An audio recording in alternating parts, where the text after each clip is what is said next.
Paz do Senhor. Hoje eu quero falar da história de Jó. A história bíblica nos mostra que Jó, ele era um homem muito rico e tinha 10 filhos. Ele era um homem sábio. O livro de Jó, dando uma lida hoje de manhã cedo, eu vi que Jó não era assim, as pessoas recorriam a ele, procuravam ele para ter conselhos, e o que destacava em Jó não era somente a sua riqueza, e sim a sua sabedoria, porque podem existir nos nossos dias, como existiu já também, pessoas ricas, mas que não são sábias. Jó era um homem sábio, além de rico, sábio e próspero. Veja que é muito diferente uma questão de ser rico e próspero. Riqueza é uma coisa e prosperidade é outra.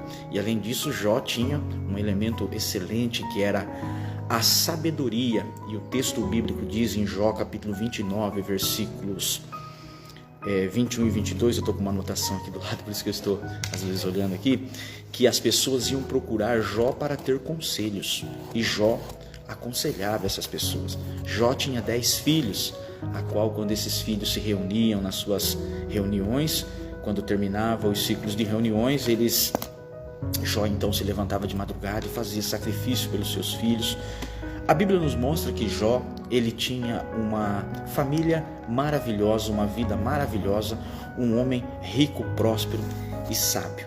Mas, como nós bem conhecemos a história, um certo dia, os filhos de Deus, eles se encontraram, e nesses dias também veio também Satanás, como está escrito no capítulo 1, no versículo 6, aqui, de onde vens? E Satanás respondeu ao Senhor: vim de rodear a terra e de passear por ela. E veja que nesse momento, meus irmãos, veja que foi o próprio Deus que disse acerca de Jó. E ele disse o Senhor a Satanás: observaste a meu servo Jó?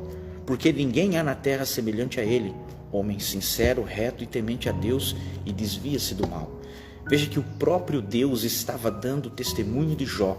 Isso demonstrava que Jó também era um homem que agradava a Deus na sua conduta. Porque veja que o próprio Deus disse dele que ele era um homem sincero, reto e temente a Deus, e que se desviava do mal. Veja que então naquele momento, Satanás então, ele respondendo ao Senhor, ele disse assim: porventura não o cercaste de bens, ele, sua casa e tudo que tem? O inimigo estava querendo dizer assim para o Senhor: mas também com tudo que ele tem é fácil ter fé, com tudo que ele tem é simples. Aí o inimigo fala assim: tira tudo dele, tira toda a sua riqueza, para ver se ele vai continuar servindo ao Senhor. E Deus então permite. Deus fala assim: você pode tocar em todas as coisas dele, mas somente na vida dele você não toca. E veja que então, a partir daquele momento que o inimigo, que Satanás, se encontra com Deus, ele vai e destrói tudo aquilo que Jó tinha.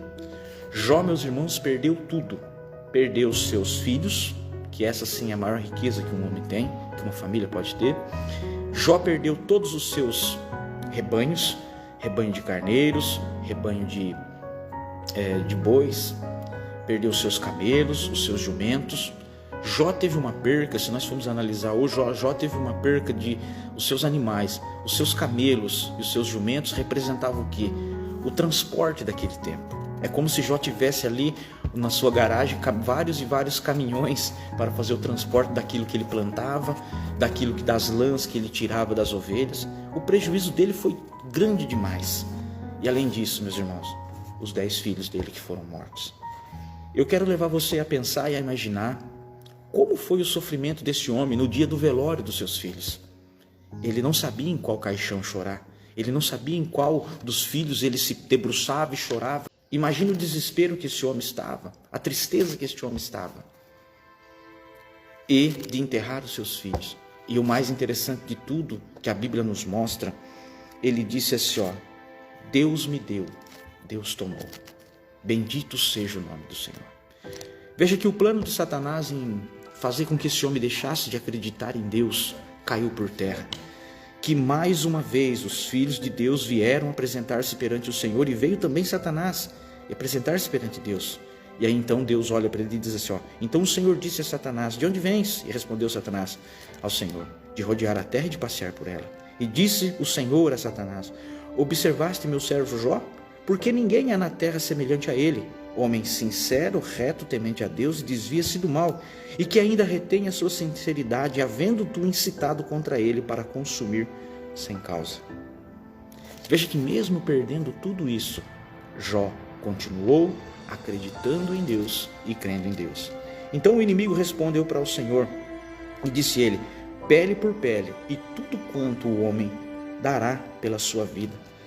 Estende, porém, a tua mão e toca-lhe os ossos e a carne, e verás se não blasfema contra ti. Mais uma vez o inimigo olha para Deus e diz assim: mas ele ainda tem saúde. Também querendo dizer, ele ainda pode voltar a trabalhar e conquistar todos os seus bens de novo. Porque, como nós já destacamos, Jó tinha grande sabedoria. E uma pessoa sábia, ela consegue se reerguer das quedas e dos tombos às vezes que ela leva. Aí Deus disse assim para ele: não, vai lá e toca na pele dele, na saúde dele, e você vai ver que ele ainda vai continuar sendo firme. E foi o que aconteceu. O inimigo então veio até Jó e tocou na sua saúde, deixando ele um homem pele e osso, com feridas que estourava, pus. Se você ler, se aprofundar no livro de Jó, você vai ver que ele tinha vários e vários problemas. Dentre eles, Jó parecia uma carniça viva. As pessoas que passavam por ele zombavam dele, olhavam: olha, ele era rico, olha a situação que ele está.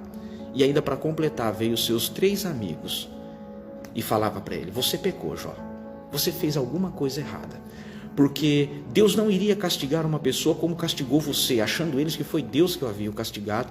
Inclusive teve um amigo dele que disse assim para ele: não, Jó, se você não pecou como você está afirmando, talvez os seus filhos pecou e por isso morreu.